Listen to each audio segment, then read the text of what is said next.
రాసి పెట్టుకో.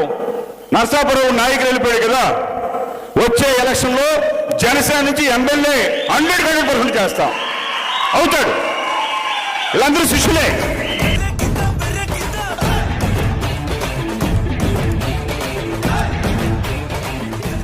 151 మందిలో ఒకడు చంద్రశేఖర్ రెడ్డి, 151 మందిలో ఒకడు పొన్నాడు సతీష్.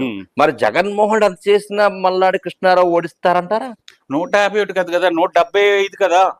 వాళ్ళకి 151 కదా. మొన్న కాన్స్టిట్యున్సీ 175 లో వీళ్ళిద్దరూ గెలిస్తే 175 గెలిచేస్తాయి.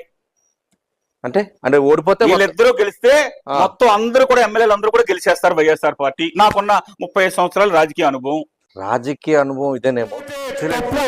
జరుగుతాడు. ఎక్కడైతే దారి గేట్లు దాటుతారో వదలను, వాళ్ళు మాత్రం వదలను. ఇది వదలను. కాకినాడ వదలనయ్యా, కాకినాడ కూడా వదలను నేను, కాకినాడ కూడా వదలను. దోషేశ్వరుని ఎవరిని వదలను నేను.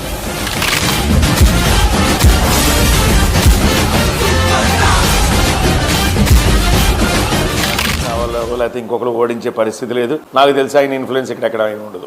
మరి 2024లో నీ సపోర్టు నా సపోర్టు అవసరంలే. చూద్దాం అమ్మా, నీ బుద్ధి చెప్తావు యానం మల్లాడికి ఇస్తారో బుద్ధి చెప్తాడు, త్వరలోనే చూస్తావు.